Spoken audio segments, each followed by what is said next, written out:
वहीं छत्तीसगढ़ में विश्वविद्यालयों से जुड़ा एक बड़ा और विवादास्पद प्रशासनिक फैसला सामने आया है। अब विश्वविद्यालय के किसी भी कर्मचारी, अधिकारी या शिक्षक के खिलाफ जांच शुरू करने से पहले राज्यपाल की अनुमति अनिवार्य कर दी गई है।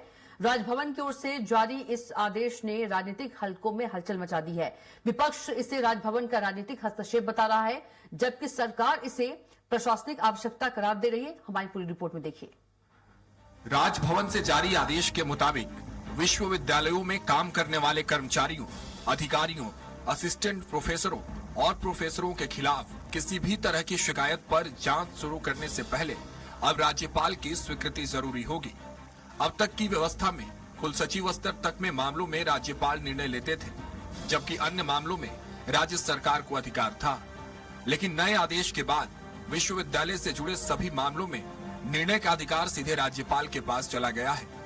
इस फैसले को कांग्रेस के पूर्व प्रदेश अध्यक्ष धनेंद्र साहू ने राजनीति बताकर राज्यपाल पर निशाना साधा है। राजनीति करने का काफी अधिक ललक है और जिस तरह से एक राजनेताओं की तरह प्रदेश की दौरा कर रहे हैं और अब धीरे धीरे ऐसा लगता है कि शासन के कामों में इतना अधिक हस्तक्षेप है कि सरकार को अब जरूरत नहीं पड़ रही है।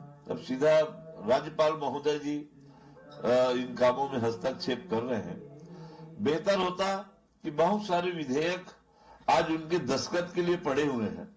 पिछड़ा वर्ग का 27% आरक्षण की फाइल आज 3 साल से वो दबा के बैठे हैं, तो उसको दस्तखत करने की फुर्सत नहीं मिल रही महामहिम महोदय जी को।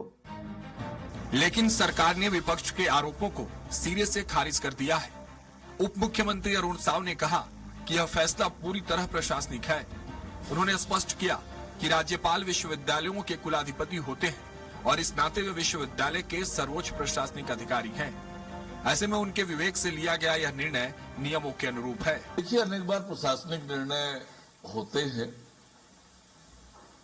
राज्यपाल महोदय कुलाधिपति होते हैं, इस नाते विश्वविद्यालयों के सबसे बड़े प्रशासनिक अधिकारी होते हैं। उन्होंने अपने विवेक से प्रशासनिक दृष्टि से यह निर्णय लिया होगा। विश्वविद्यालयों में जांच प्रक्रिया से जुड़ा यह आदेश अब प्रशासनिक फैसले से आगे बढ़कर राजनीतिक बहस का मुद्दा बन चुका है। एक तरफ विपक्ष इसे राजभवन का हस्तक्षेप बता रहा है, तो दूसरी तरफ सरकार इसे व्यवस्था सुधार का कदम कह रही है। देखना यह होगा कि इस फैसले का विश्वविद्यालयों की कार्यप्रणाली और पारदर्शिता पर क्या असर पड़ता है। स्वराज एक्सप्रेस के लिए रायपुर से दिलीप साहू की रिपोर्ट। वहीं राजधानी रायपुर में 23 जनवरी से पुलिस कमिश्नरी प्रणाली लागू होने जा रही है, लेकिन कानून व्यवस्था से जुड़ा यह प्रशासनिक फैसला अब सियासी अखाड़ा बन गया है। सरकार इसे सुरक्षा और तेज पुलिसिंग का बड़ा सुधार बता रही है, तो वहीं विपक्ष इसे नकल और विफलताओं से ध्यान भटकाने की कोशिश करार दे रही है। हमारी खास रिपोर्ट में देखिए। रायपुर जिले में 23 जनवरी से पुलिस कमिश्नरी सिस्टम लागू होने जा रहा है, जिसके तहत 36 थानों में से 21 थाने कमिश्नरी क्षेत्र में शामिल होंगे, जबकि 15 थाने रायपुर ग्रामीण एसपी के अधीन रहेंगे। यह व्यवस्था करीब 20 लाख की आबादी को कवर करेगी। कमिश्नरी को 3 जोन मध्य, पूर्व और पश्चिम में बांटा गया है। हर जोन की कमांड डीजीपी के हाथ में होगी। पुलिस कमिश्नर को कलेक्टर जैसे 17 अधिकार दिए जाएंगे, जिनमें धारा 144, arms act, motor vehicle act और अन्य अहम कानूनों के तहत कार्रवाई की शक्ति शामिल है। हथियार लाइसेंस अब सीधे कमिश्नर कार्यालय से जारी होंगे और 5 चौकियों को नए थानों में बदला जाएगा। उप मुख्यमंत्री अरुण साव ने इसे यूपी एमपी मॉडल पर आधारित सुधार बताते हुए पुलिसिंग की रफ्तार बढ़ने का दावा किया है। सरकार अधोसंरचना का विकास कर रही है। जिले कार्यालय में कंपोजिट बिल्डिंग बनाए जा रहे हैं, ट्रांजिट हॉस्पिटल बनाए जा रहे हैं और जब पुलिस आयुक्त प्रणाली लागू करने का निर्णय सरकार ने लिया है, तो जो आवश्यक अधोसंरचना है वह भी उपलब्ध कराएंगे। सरकार के दावों पर कांग्रेस विधायक देवेंद्र यादव ने पलटवार करते हुए कहा है कि बीजेपी के सुशासन में अपराध बढ़े हैं और कमिश्नरी सिस्टम भी चोरी का मॉडल है।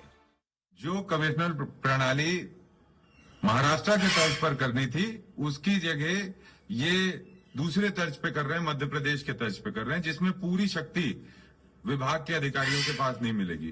तो मैं साफ कहना चाहता हूं, ये सब जो आप पैतरे अपना रहे हो, इससे मीडिया में आप संदेश दे सकते हो, लेकिन क्राइम रेट नहीं कम होगा।